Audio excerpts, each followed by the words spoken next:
It is a great honor to welcome Mark Milke. He is the president of the Aristotle Foundation for Public Policy, and he recently edited a volume of essay called the 1867 Project: Why Canada Should Be Cherished, Not Cancelled. A warm Canadian welcome to you, Mark. Welcome to the show. Thanks for having me on, Chung. All right, so I'd like to begin by wishing you a happy, very belated Canada Day, which is July the 1st. Thank you. Yeah, it was wonderful to be here and celebrate it and all of that. So, Right. So I had a good chance to rejoice to join in on the Canada Day celebration in the years 2020 to 2021 while I was doing my undergrad studies in your lovely home country. I usually go back to Vietnam during the summer, but COVID happened. Uh, Nevertheless, the summers of 2020 and 2021 were what I saw to be early signs of attempts to cancel Canada in reference to your title. There were a lot of claims on social media about like how the day itself should be either abolished or superseded as a day of remembering, say, your country's crimes against its native peoples, and especially in the year 2021 too, there was a massive scandal about the alleged mass graves of residential schools being discovered in the BC area of British Columbia, Canada. So, of course, here to defend Canada, how about you tell us the significance of Canada Day? sure. So, depending on where your viewers are located and listeners, Canada Day used to be called Dominion Day, and of course, it comes from the old British notion of colonial notion, and it's an old scripture, dominion, sea to sea. So that's where the term originated. And Canada Day is just kind of an updated version of that for July 1, and it's Canada's version of July the 4th, right? So July 1, 1867 is when Canada became a nation. Before that, it was a collection of British colonies and French colonies, though the British took over in the 1600s or 1700s rather, the French colonies. So Canada Day, but to your question, I think in the Western world in general these days, at least in the Anglosphere, there is this notion that we shouldn't celebrate modern day, English speaking dominated countries because of imperfections in the past. And in Canada's case, whether it's Indigenous peoples or the way minorities were treated, which was not well, say a century ago, from Jews to those of Chinese origin and so on and so forth, that because of imperfections in the past, we shouldn't celebrate Canada, that somehow we should avert our eyes. To me, Chung, that's a mistake. And you hear charges of genocide and so forth, and we can get into that as well. But to me, the core problem with taking that view is that Canada or the United States or Great Britain, like any country in the world, and frankly any civilization, has of course had its imperfections. But that's not news. We are imperfect human beings, and you will never have a perfect person or a perfect country. But also in terms of looking at history this way. Saying we can't celebrate Canada because of past imperfections. It's a bit like an oak tree. One of my favorite trees is an oak tree. Here in Canada, I live in Calgary, near the Rocky Mountains, and we often get hailstorms in the summer. And they've hit my car probably 3 times. and so if I was under an oak tree, though, with my car, because of its huge canopy, it would likely be protected. It wouldn't be damaged. And that's sort of like a country, at least a liberal democracy, I would argue. That protects people under its canopy.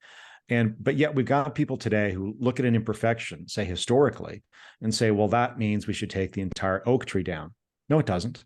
It means you prune the limb historically, which is, of course, what happened. But more to that, so we in the 1910s, I mean, Canada gave the right to vote federally to women and across many of the provinces. In 1960, we restored the right to Indigenous peoples to vote in Canada. Long coming, far too late. Nonetheless, that was pruning the limb, so to speak, of Canada and making it a better country. And I think that's, for the most part, that's the way to look at a country. Not all. I don't think Nazi Germany or Stalin's Soviet Union should be celebrated at all, because those really were genocidal, tyrannical governments. But in terms of liberal democracies such as Canada, the way to look at history is also to understand that some of the ideas we take for granted today, the rights of the individual, that we shouldn't discriminate against people based on their ethnicity, country of origin, gender, this sort of thing. The idea of the rights of the individual started over the last several centuries and were carried forward by thinkers in Canada and elsewhere, based on a certain conception of, the human being, the human individual. And those ideas were around, from John Stuart Mill on liberty, or Mary Wollstonecraft on women, the rights of women. These things started in the 19th century and have antecedents before that, right? In Christian thought, developments there in the Enlightenment. And so to kind of cancel history in Canada or anywhere else, and to say we shouldn't celebrate Canada, is to misunderstand how countries evolve, and especially in terms of the things we take for granted today.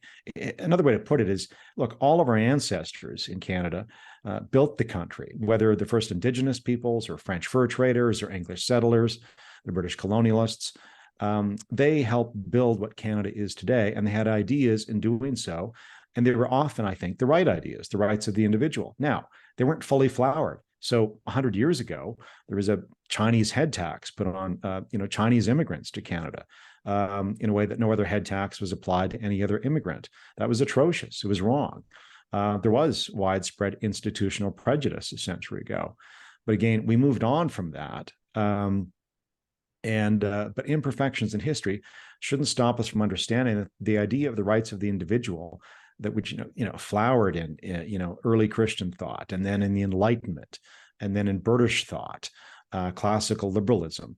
These are good things that flowered, but things don't happen overnight. So that's a long answer to a short question, Chung. I think canceling Canada because of imperfections is, again, like saying we need to take down the entire oak tree because of imperfections, as opposed to saying, no, prune the tree, water the tree, nourish the tree, make it better. Mm-hmm. Yes. So I do have a fair amount of American as well as Canadians as audience of this program. This is an English language podcast after all. And I think for most Americans, especially American progressives, Canada sounds like a paradise. You have your single payer healthcare system. You have your legalized, federalized, legalized weed. And you can import stuff from Cuba, especially Cuban cigars, and it's not illegal. And historically speaking, while Americans were still owning slaves, Harriet Tubman and the Underground Railroad actually led to Canada, because Canada was a free state. It was part of the British Empire, but at the time, they outlawed the slave trade. So, but I do want to get into the perspective of Canadian progressives and what are some of the discontents that you find that they exhibit? Well, one of the reasons we wrote the book, myself and 19 other authors, the 1867 Project, right? And I think you've got a copy of it, or you can throw it up on the screen, or I can, right? It's right here. Here we go. Take it back. There we go. Is in part because we wanted to say, look, we need to have a proper grasp on how countries evolve, and deal with some of the accusations out there today. I would be considered small c conservative, or what used to be called classical liberal, in that I believe in the rights of the individual to be treated equally in law and policy. And that's a major development in human history. The easiest thing in human history is to be tribal. That's what human beings do. And I've come to the conclusion it's impossible to get away from tribalism. But the key thing is to unite people around laudable ideas. And in the case of the Anglosphere, as they developed, again, the rights of the individual to be free to do whatever she wants, within the boundaries of, you can't harm others, the John Stuart Mill principle on harm. So I think to woke progressivism, can you be more specific about your question, Sean? What part of that would you like me to address vis-a-vis Canada? You mean this notion that we're a wonderful nation state for progressives? Is that, would you want me to chat about that a little bit and why it's, partly true and partly not? Well, I'm just sort of like expressing my rather surprise at the fact that, on the surface, at least American progressives think of Canada as this Right, progressive paradise, but nevertheless, right. Canadian progressives have a different view, and I Okay, wonder what right, are some of the ideas that right. animate these views. Oh, well, let's unpack that for a moment. First of all, I mean, I think there's a bit of a problem with progressivism. There's always a struggle, perhaps, between conservatism and progressivism in this sense. And it's eternal throughout history, perhaps, or at least if you believe in the concept of progress or think we should progress in some way.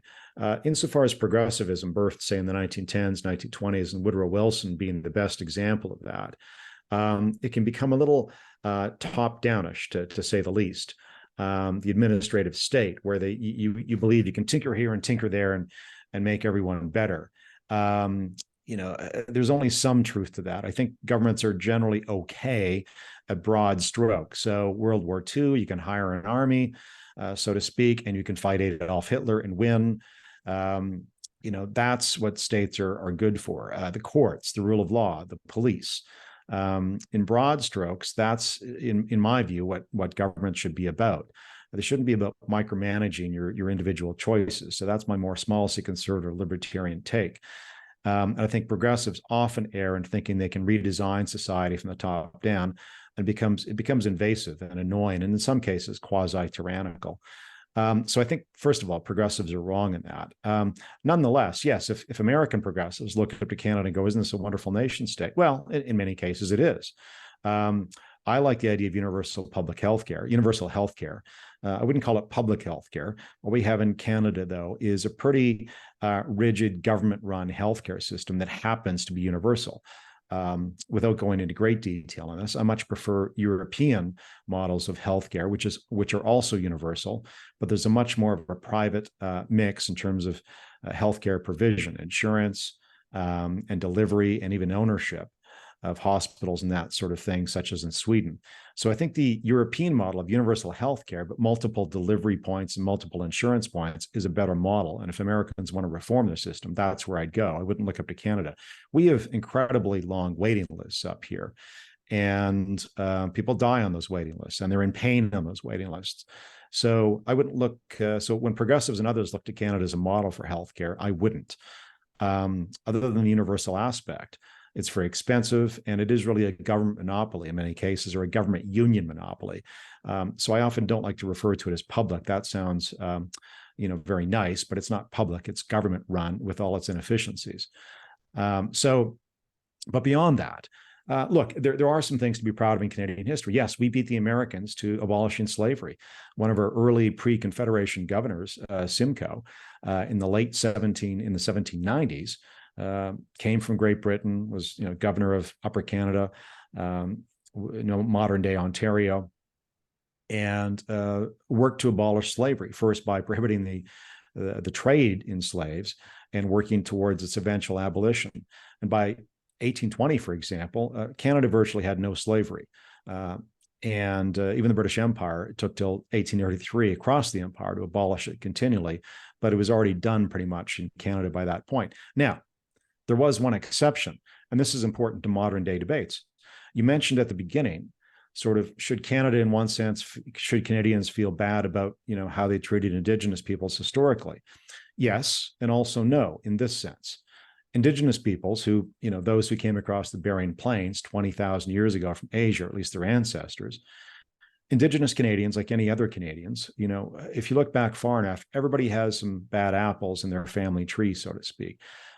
Everybody's ancestral or ethnic lineage, there's lots of black marks on that, or there's lots of diseased limbs, you could say, to use the oak tree analogy that I used a moment ago, including in Indigenous communities.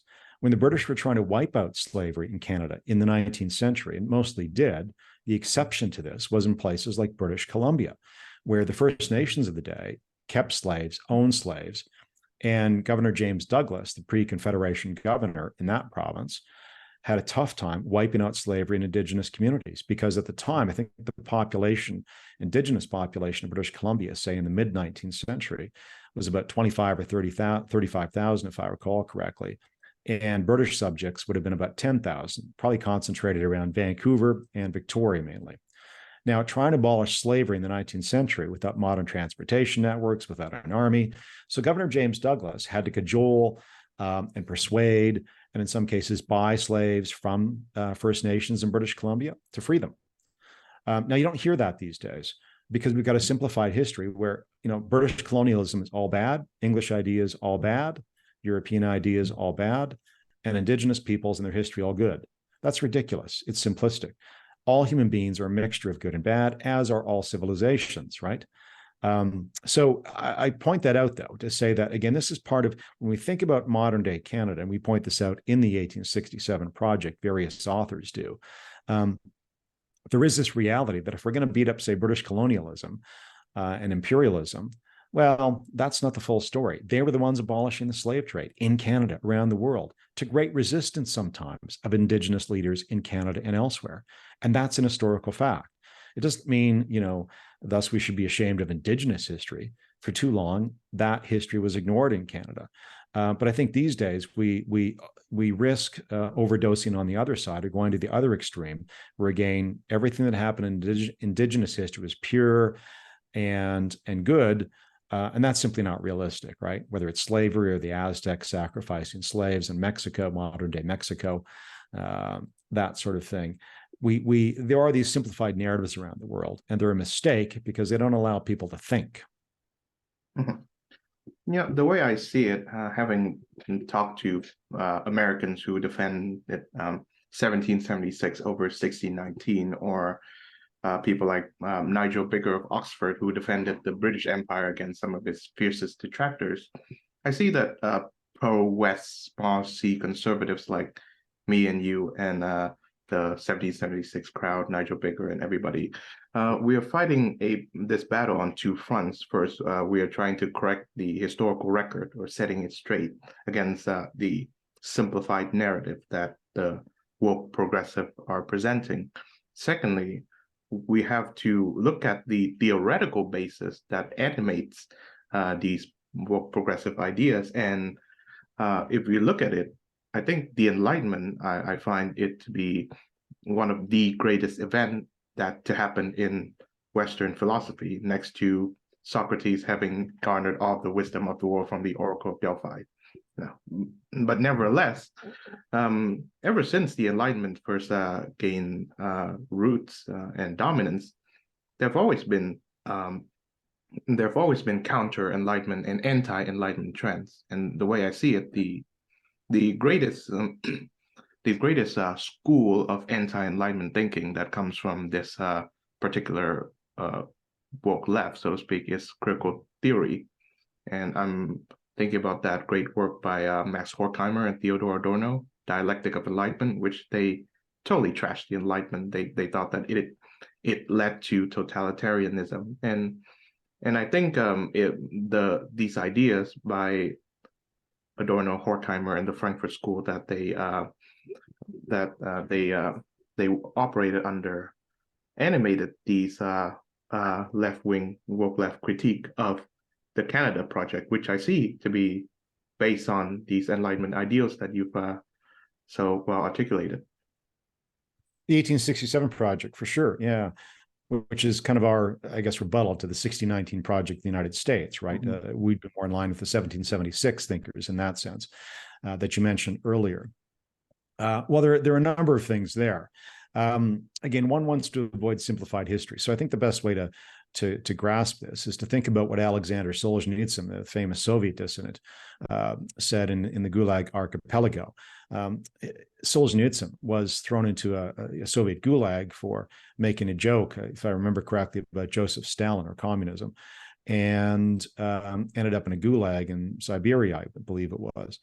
And at one point, he looked around and found that people sometimes said, well, if we get out and we eliminate the communists, maybe it was, or whoever, they looked at people, again, as part of a collective and determined by that collective or group. If only we get rid of that group over there, then all will be well, and we'll have a perfect society or a better society. And Solzhenitsyn said, no, that's not how to understand human beings and human nature. And he very famously said, that the dividing line between good and evil runs through every human heart. And so it's the same today. And again, there are some civilizations and some modes of thinking that I think are superior to others. Anti-slavery abolitionists are superior to the American South in 1863 and 1865, and in the Deep South in 1923. But Canada in 2023 is not the Deep South. It's not Alabama in 1923.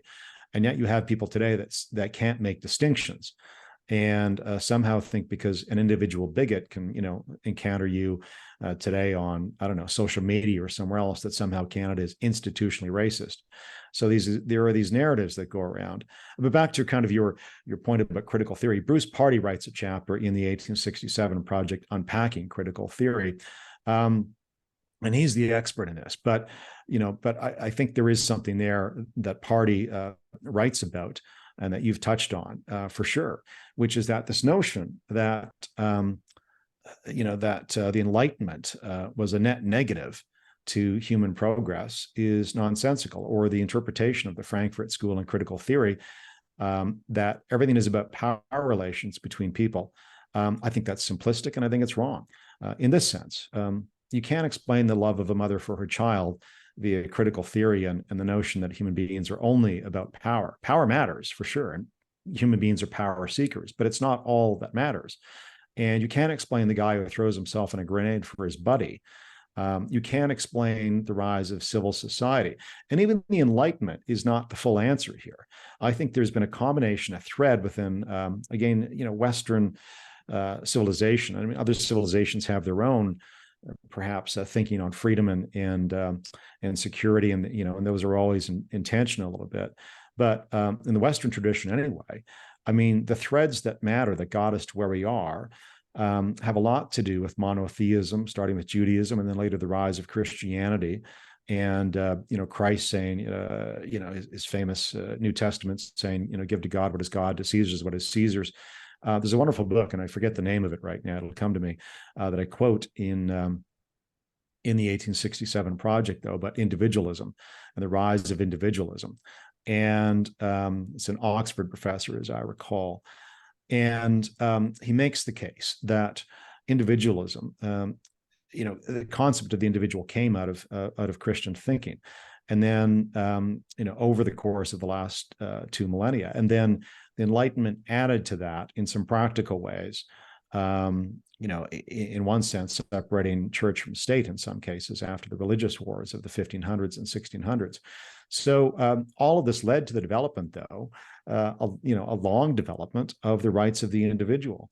And what's marvelous about the Enlightenment thinking is that empiricism matters, that you could look and discover the natural world, and you didn't have to believe in creation myths to explain the natural world. You could get to reality. And I think that's the core value of the Enlightenment. These ideas of the worth of the individual came out of, I think, religious thinking, as I've just mentioned. But the value of the Enlightenment, though, is precisely this notion that empiricism matters, that you can discover matter, and that you can look at it and find an agreed set of facts for a phenomenon that matters. And if you throw away the notion, the Enlightenment notion that empiricism matters, then all you're left with is what I started with a moment ago, this notion of tribalism, that it's all power politics and there is no objective reality out there, and that your collective is up against my collective, whatever they may be based on. And then we're back to, we're back to most of human history, where tribes are fighting each other based on their mythical beliefs or their identities, which are unchangeable. That is tragic. And so to scrap the Enlightenment is anti-reality, in my view, and it's dangerous. I think when it comes to defending the virtues of the Enlightenment, I think you are, in regards to me at least, preaching to the choir. I think I'm a great defender of the tradition against both its left-wing and right-wing critics, which are numerous at this point. Mm-hmm. And I think, so going back to the notion of critical theory when it comes to critiquing the Enlightenment project, I think the activists who are looking to cancel Canada today, they certainly start with the premise that the entire Canadian political system, as it is founded historically to the present day, is illegitimate, and they use figures such as Egerton Ryerson and John A. Macdonald as examples of people who built this system, and they've pointed to their historical flaws as human beings. Mostly it relates to Canada's indigenous population as evidence that these people that whom you worship, they look what they've done to a large segment of the Canadian population, and therefore they deem that we should not even be celebrating Canada Day, or even look up to these Canadian figures who founded your country. So I think a good historical setting the record straight of who John A. Macdonald is would be helpful in this conversation. So the Sure. floor is yours. So in the 1867 project, which your listeners can buy on Amazon, including worldwide, Greg Piasecki, a Toronto lawyer and a citizen of the Métis Nation of Ontario, wrote this chapter in part because he was concerned about the lack of factual accuracy and nuance, right? Again, one doesn't want to over-romanticize, John A. Macdonald or the 19th century. As I wrote in the introduction to the 1867 project, the 19th century is not calling, and no one wants it back. It was a racist age. It was a sexist age. There were rights restricted for individuals that never should have been. But the flowering of some of the ideas of the 19th century is, in my view, what matters. But to the specifics of people like John A. Macdonald, Canada's first prime minister, what Greg Piasecki does in one of the chapters in the 1867 project is kind of unpack this narrative that Canada was somehow a genocidal nation state, or John A. Macdonald was, because of comments he made about Indigenous peoples, some of which came from the biases and the prejudices of a man in 1867. As I said to another interviewer about a week ago, John A. Macdonald was a man of 1867 and had views anchored in 1867. Why would we expect otherwise? But beyond that obvious point, the fact is, for his age, Macdonald actually was sympathetic to and carried on the British tradition of the rule of law in Canada, and was sympathetic to Indigenous peoples in a way that's not widely understood today. And what Greg does in the chapter is give a couple of examples. For one example is, unlike, say, the American West, where there was, there were Indian wars, so-called Indian wars, where tens of thousands of Native Americans died at the hands of troops and others who did steal their land. This was not the Canadian experience. The British, from day one, really, in Canada, had a policy of signing treaties. They believed in the rule of law. This was the beauty of the British Empire. They did believe in the rule of law. So they signed treaties across most of Canada, and in the West in particular, in the 1800s, and including under John A. Macdonald, who continued this Western treaties. Why does that matter? Because he didn't want the West settled by new settlers over the heads of and in place of Indigenous peoples. He didn't want the West settled without treaties. And so treaties were signed. This matters. He also set up a police force, what was called then the Northwest Mounted Police, which is today the Royal Canadian Mounted Police. They were set up specifically to protect Indigenous peoples, the first settlers, really, you could say, because they came, their ancestors came here 20,000 years ago. The first settlers from later settlers, right? The English, the other European stock, so on and so forth. That was the point of the modern day RCMP, then the Northwest Mounted Police. John A. Macdonald also, as Greg writes in the chapter in the 1867 project, also fought against smallpox, and along with the previous Liberal government in Canada. John A. Macdonald was a Conservative. Both governments had an inoculation program which was widespread and deep. And think about the 1800s. Think about how difficult it is to reach remote parts of Canada, right? You have a railway in some places, not others. Finding remote reserves, inoculating much of the Indigenous population in the 19th century, not an easy thing. And yet, as Greg tells the example of it, even near Montreal, for example, one of the, I think it's the Kanawaki Reserve, was almost 100% inoculated against smallpox in a way that Montreal was not at the time. So this matters. So, and McDonald gets a bad rap because of residential schools, which your listeners and viewers may or may not be familiar with, depending on where they reside.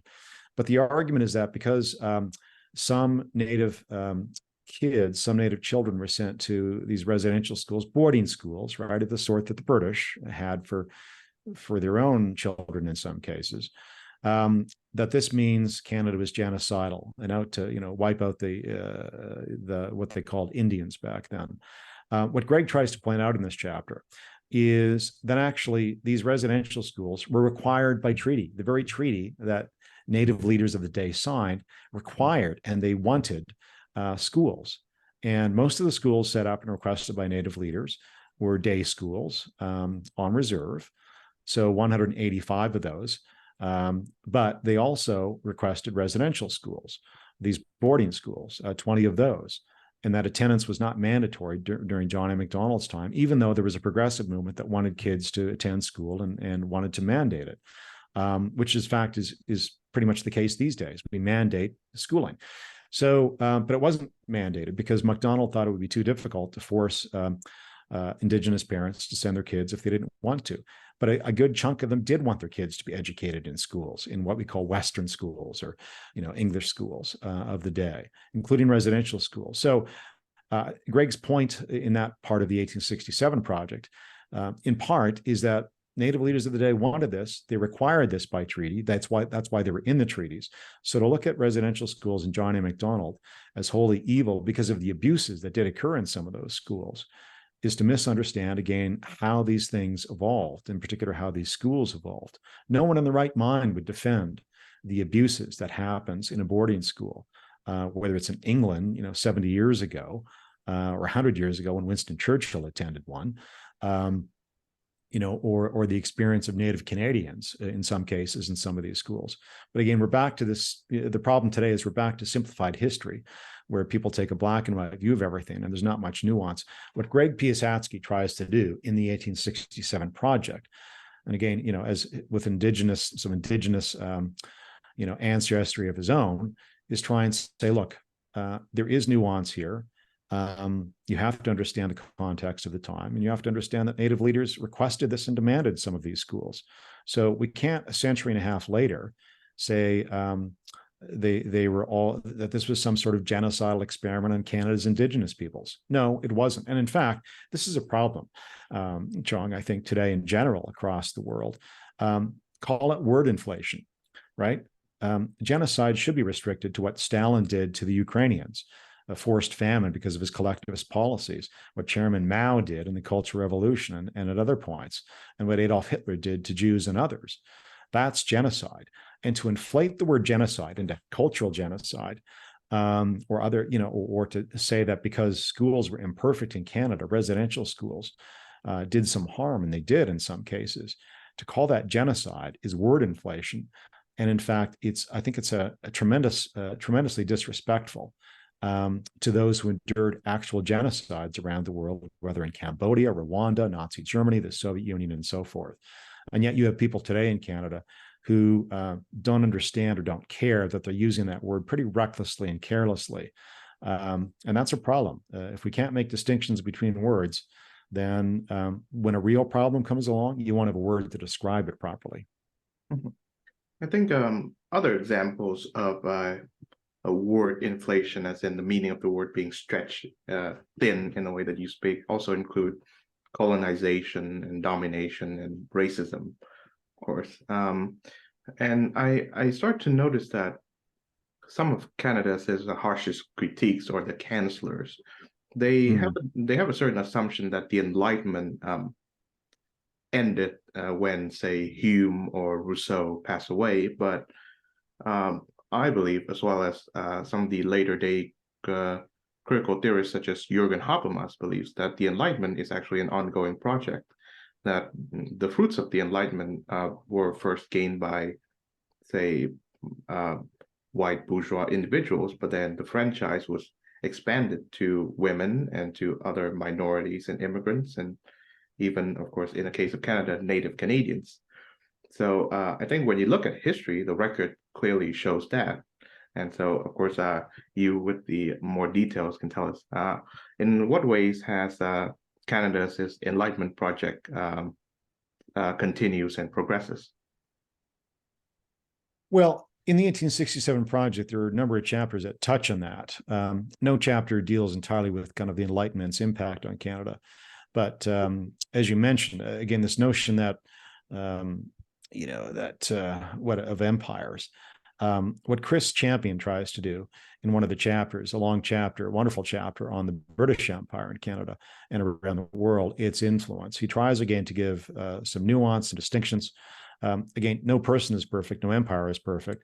But if you had a choice between, say, the Russian Empire, post 1917, right, the Soviet Union, or Hitler's empire, right? His attempt to gobble up much of Europe and the Soviet Union during World War II and before.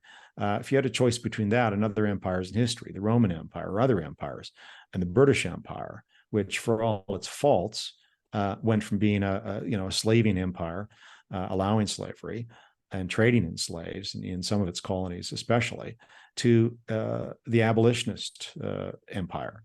Right, that was unheard of in human history, and it came again from some very specific ideas dating back to Christian and also atheist and Enlightenment thinking. So the impact upon Canada has been profound. You can't look at Canada's founding documents, whether it's our 1867 Constitution or a later prime minister who I mentioned at the end of the 1867 project, Pierre Trudeau, who was wrong in many things on the economy, on foreign affairs.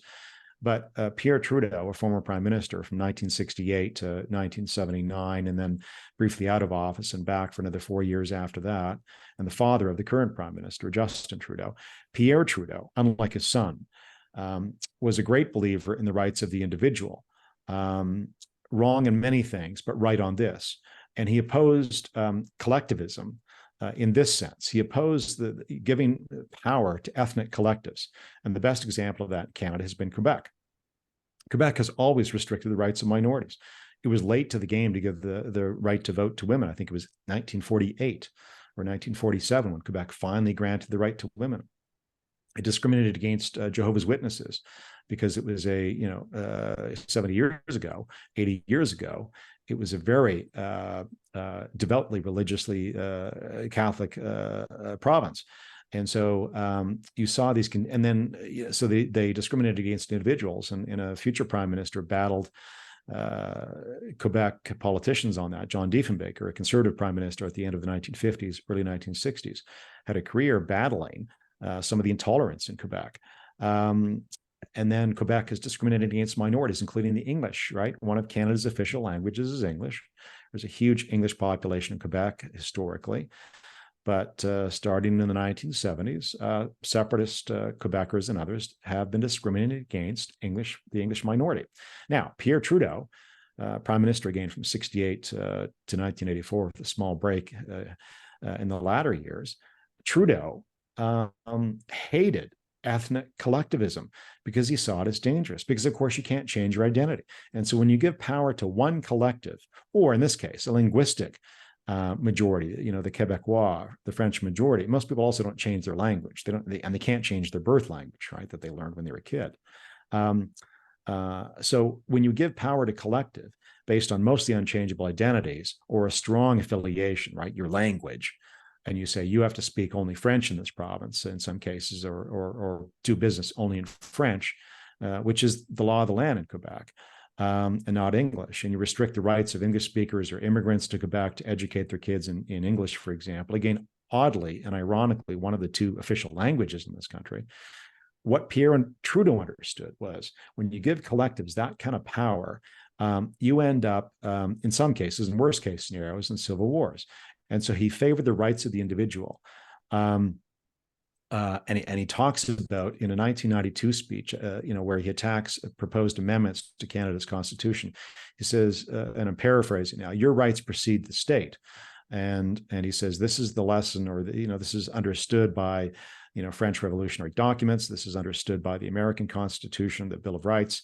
And it goes all throughout our thinking in Canada, our early founders, and ever since. And Pierre Trudeau battled ethnic collectivists because he saw them as anti-enlightenment, he saw them as anti-individual, he saw them as illiberal, and he saw them as small-minded. And he was right on all counts.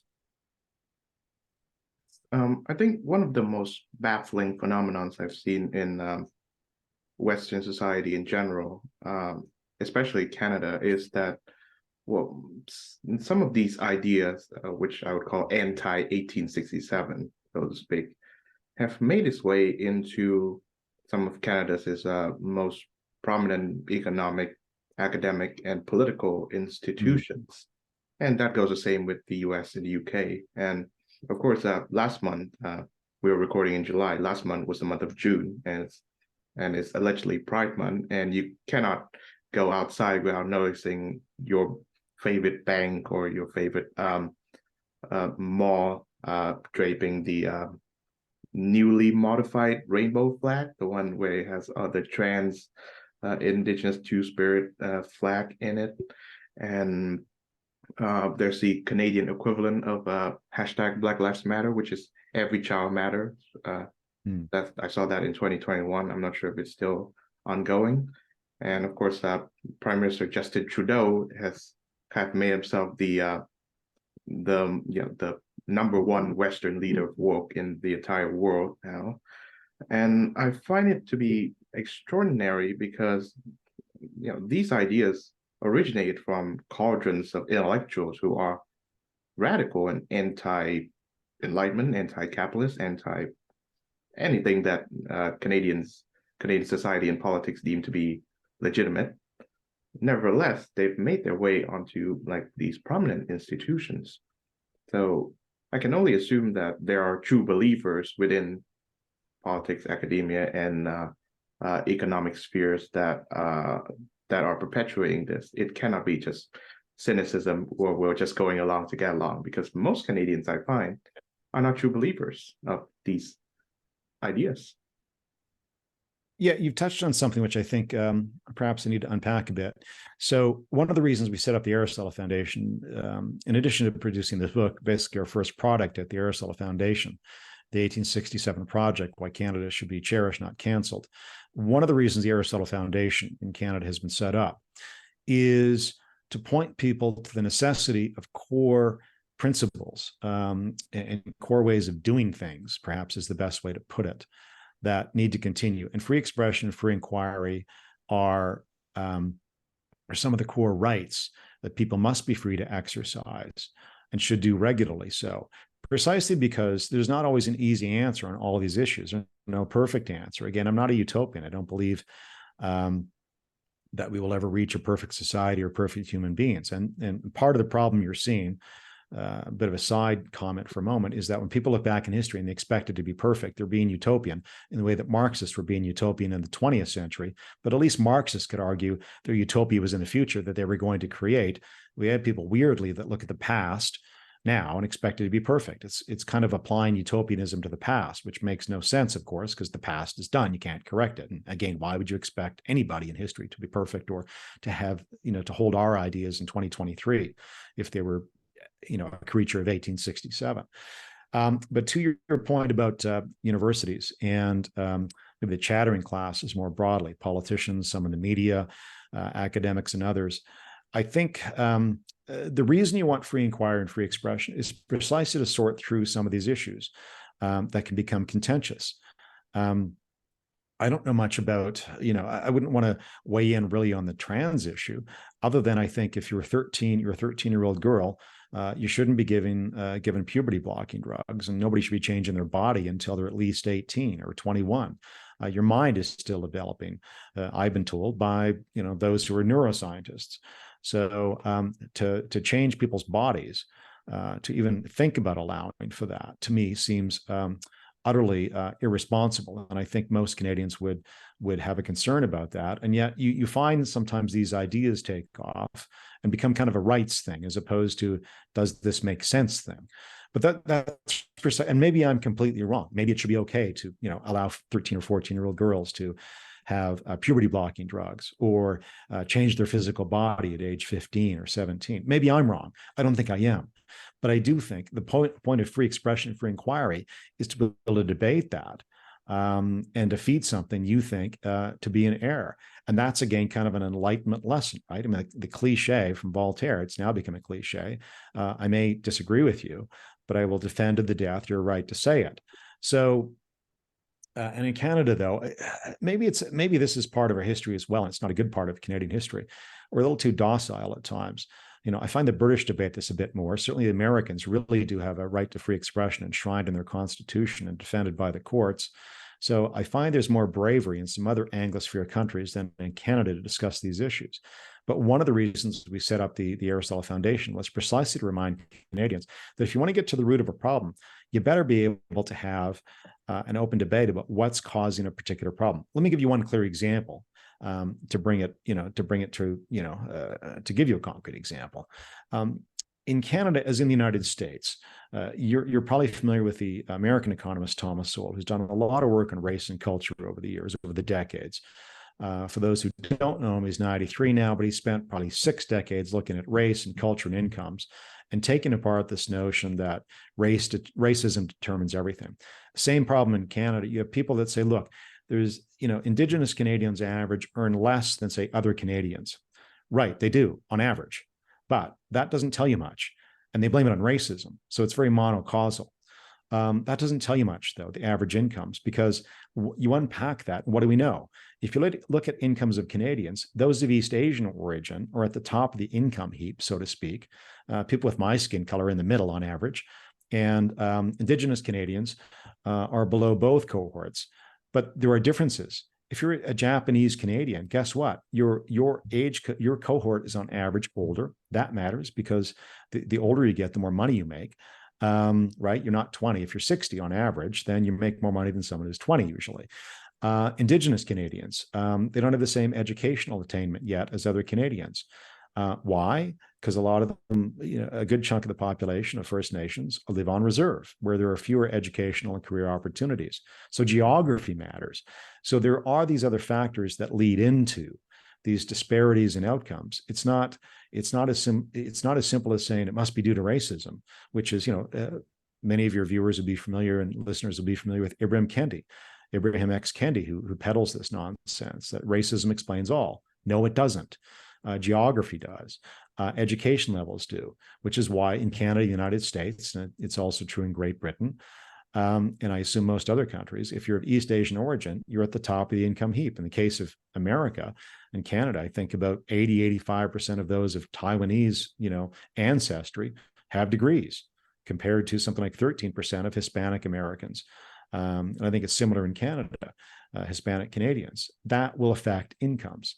So all that to say again that, but it appears if you can't debate the cause. So let me get back to the specific about Indigenous Canadians. If you can't say, listen, Indigenous Canadians, when you do apple to apple comparisons, and I did in my last book, The Victim Cult, if you compare Indigenous young adults, 25 to 34 years of age, they got a university degree, they work full time, guess what?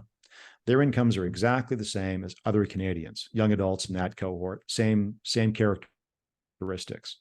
Why does that matter? Because it shows you that education and, say, geography, being close to career opportunities in a city instead of being on a reserve somewhere, that's positive. It shows you that these statistics can change.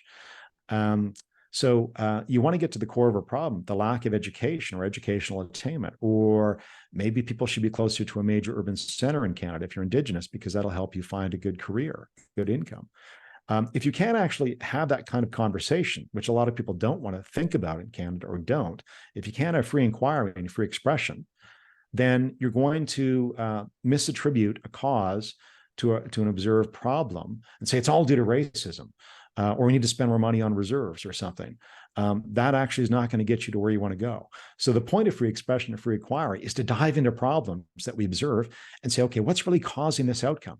If you can't do that, and everybody thinks they know the answer right now, even though they haven't looked into it deeply, then you're not going to solve problems. And that's the real tragedy, because then, in this case, this example, guess what? Young Indigenous Canadians will be ill-served by government policy. And that's the real danger of saying, debate's over. We know exactly what causes everything. Really, we've arrived at omniscience as human beings at age 20 or age 80. That's quite the claim to make. And yet we have people, in essence, making that claim today when they oppose really debating some of these outcomes that they observe. Mhm. Yeah, I think two things that I really like about Thomas Sowell is that I would contrast him to these like bugaboo Frankfurt School theorists in that he writes in a very clear and concise prose that lay people like you and I can understand. And two, he's very anti-theory. He's very like rigidly empirical man, and we can always rely on that. So I I do believe that the anti-1867 crowd they often rely on indigenous everything, history and culture and all that, to counter what you guys are doing. And they often rely on this very simplified and cartoony understanding of what indigenous Canadians are like. And you often see these propagandistic posters and cartoons, at least I do, around uh, my campus when I was studying there, of how you contrast, say, white Christian culture, the individualistic versus the holistic, and the white Christians are exploitative of nature. They see a tree as a property, as wood, as a house, and indigenous people see tree as a living being, as a part of the anima, and all the other pantheistic stuff. But nevertheless, it is undeniable that Indigenous Canadians contribute a lot to the tapestry of Canada. The sports, you guys' favorite sports, hockey and lacrosse, have Indigenous roots and such. So, tell us more about how Indigenous nations of Canada play into the tapestry of Canada, as well as say whether Canada have been better at treating these nations. Well, I think one of the things we need these days is sympathy for each other and some modesty in our claims. So, look, if my ancestry was Indigenous, I would look back and go, yeah, I don't appreciate what happened in some cases in Canadian history to my ancestors. I think that's more than a fair point. I don't want to, and look, for the longest time, I don't think Indigenous history had enough attention paid to it. And that was unfortunate, to say the least. So the trick, so to speak, is to not make the same mistake twice. So if you look at 1950s movies, for example, I mean, John Wayne's a fun fellow to watch, but look at his movies or other cowboy movies from the 1950s and before, slightly after. I think you can make an argument they kind of had some racist portrayals, at the very least. They certainly treated Indigenous characters as kind of below the white guy. That comes across pretty clearly. The white guy is always the victory or the smart guy or whatever, the champion. And the Indian, so to speak, is always the sidekick. So you don't want to make the same mistake twice, though, by flipping that over. Kevin Costner dances with wolves in other films where, again, Indigenous history is romanticized and other people's history is downplayed. So the key thing is to bring in other people's history. And one of the things I tried to do in the 1867 project as editor, but then also at the end in my own chapter, is remind people to unite around laudable ideas. And what I try and point out is that everyone created Canada, starting 20,000 years ago, long before there was any notion of Canada. The first settlers that came across the Bering Plains, as they were then known, from Asia, the people whose ancestors came across and who we now call Indigenous, were joined much later, of course, by, like I said earlier, French fur traders, and then the English, and then Europeans. Everyone created Canada. And a couple of years ago, I'm president of the local Sir Winston Churchill Society. It's a volunteer gig I have in addition to being, running the Aristotle Foundation full time. Several years back, a British Columbia fellow who came from Ontario originally and is half Mohawk, and Kelvin Van Osh, wrote a column in the Calgary Herald on Winston Churchill and World War and Remembrance Day around November the 11th a couple of years ago. And Kelvin and and Kelvin was responsible for this, brought out some wonderful details on Indigenous service in World War I and World War II, including a fellow who at the time would have been discriminated against and couldn't vote, and yet served first as a police officer in Edmonton. I think he was their first Indigenous police officer. And then later in World War I, where unfortunately he was killed in action. And yet Kelvin brought out this wonderful part of Indigenous history in this column and service to Canada. And Canada was imperfect in during World War I in terms of its treatment of Indigenous people and long after. And yet you had Indigenous servicemen and women who served Canada and helped defeat the Germans in Europe. And we're all better off for that. And look, my ancestry is German, but I look back at history and I'm quite glad the Germans lost twice. And I'm sorry they came back a second time, World War II and all that. So it's quite wonderful, the service of Indigenous people to Canada, especially in ages where they didn't have the rights the rest of us did. I think that says something.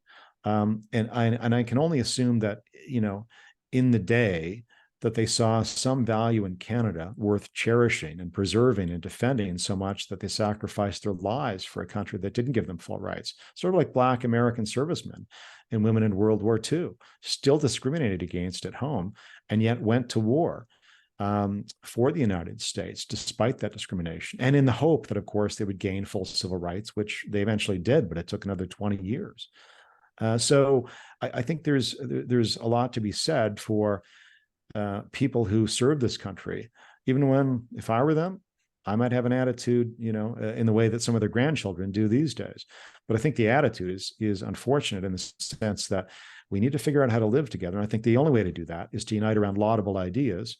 And one of the things I try and do in the 1867 project is point out, look at Hong Kongers. I was there 10 years ago, and very quickly, what they united around was the British legacy in opposition to Beijing, the rule of law, anti-corruption efforts, and the British legal code, and capitalism. And they united around these ideas because they saw them as helping, these ideas that helped make Hong Kong free and flourishing. So those are the ideas you can unite around, and it doesn't matter your ethnicity, your background. That's my positive message from the 1867 project. So, final question. Your national anthem has a line that says, "Oh, Canada, we stand on guard for thee." And I suppose this book is a call for Canadians to stand on guard, not just in the literal military aspect, but to defend the idea of Canada against its detractors. So, as a final appeal before this conversation ends, tell us why Canadians and maybe non-Canadians like myself should stand on guard for your lovely country. Well, to use the analogy I started with, Canada is an oak tree, and it started as an acorn of an idea, and it's grown into not a perfect country, but I think a country that, despite its flaws over the ages and decades and pre and post Confederation, has sheltered many, many people, increasingly diverse peoples, under the canopy of its oak tree like shade. So that's the beauty of it, and that's why it should be cherished and not canceled, because it has provided ever more freedom and flourishing opportunities. And that's what we should all want in the future, is a free and flourishing Canada for all. Right. On that wonderful note, thank you very much, Mark Milke of the Aristotle Foundation, for joining the show. Thank you, John.